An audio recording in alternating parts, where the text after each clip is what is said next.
Hi, Sarah Walsh, Conservation Director here. I am out in the snowy, beautiful woods today, and I just wanted to share with everybody a couple tips and tricks on how to find your favorite mammals, or at least their tracks, in the wintertime. Here's an example of a track.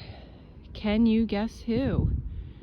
So the first thing I look for when I'm looking at winter tracks is I like to get nice and close and look at the composition of the tracks. You can see this looks like 2 front paws and this looks like 2 back paws. If we get really close, you can tell they're paws because you can actually see the little toe marks here, and that's important. So that's why it's not a hoof, but it's got toe marks, which is most likely a mammal. The other thing I do is I compare. So here's one set of tracks.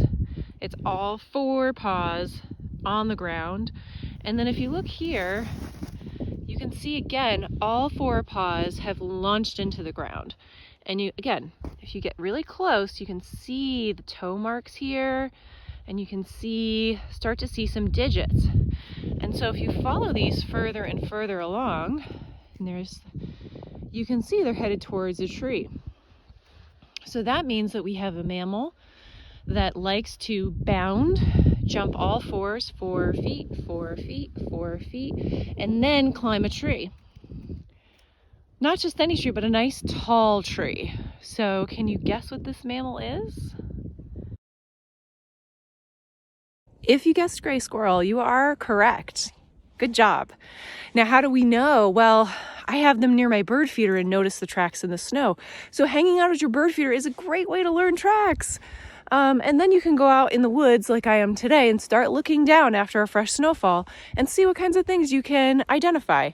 So I suggest you try it. There's lots of great tracking websites, and we'll make sure we link one to this video. And then I'll give you some more tips and tricks as I walk along. I've come across some more tracks that I want to share with you. And you can see here that these are very different from the last ones we looked at.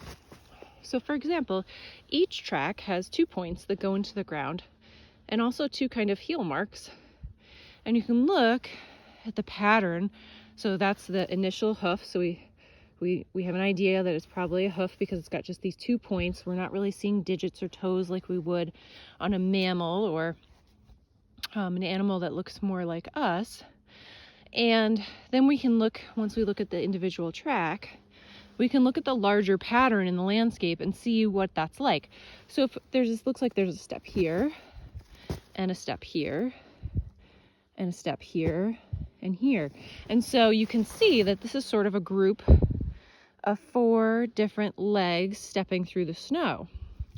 So as you look further and further, you can see different little stepping marks. Now, stepping marks are really important because that tells you the movement of the animal that you're looking at. So what would have some hooves? That would be out in the winter snow, walking through it and looking at twigs and things like these to browse off of. And if you look up, you can actually see at the end of this twig, see how it's like broken off a little bit? That's because whoever was here was actually having a snack. Now, the snack is on various points at the end of this very small tree. This is what they call browse. And do we know what browses in the woods? A deer. You're totally right. So these are great tracks to find in the woods and pretty easy.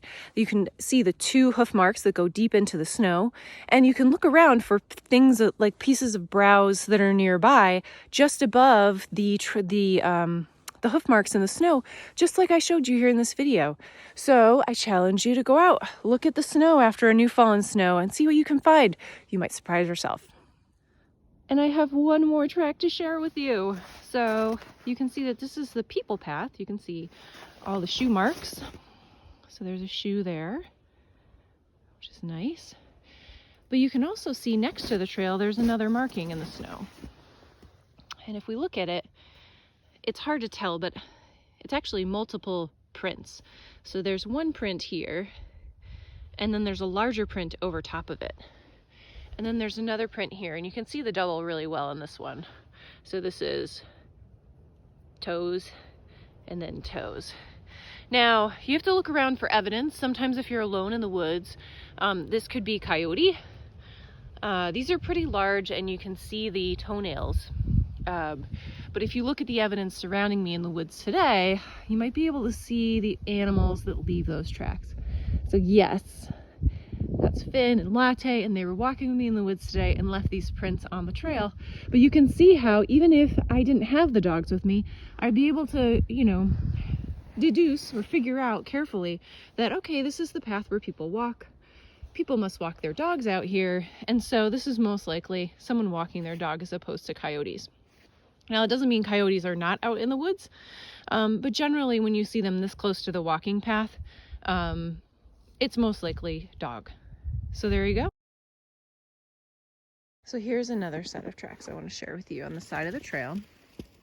And you can see sort of two larger back pieces and then two smaller front pieces.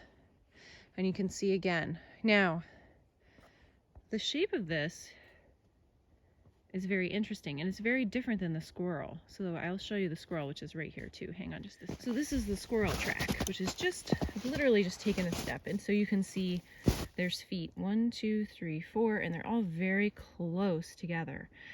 And they're also kind of scratchy. So you can see that there are long nails on the tips that are very scratchy. Now the trail we just looked at, or the track, sorry, those are my boot prints, but this one is much different. You can see how much elongation there is there. That's how I can tell that this is in fact a rabbit track. Now it's not a traditional snowshoe hare where you would see like these big, wide back feet, but I can tell it's a rabbit because of that shape, sort of the two back feet, front feet, as the rabbit moves through the snow. So that is another way that you can determine the size of an animal is by its gait, or how far apart those tracks are. So again, the rabbit is quite far apart. And then the squirrel is actually quite close together. And again, it has sort of those rough edges around it, which you can think of when a squirrel moves. So that's another good way to discern between tracks out in the woods.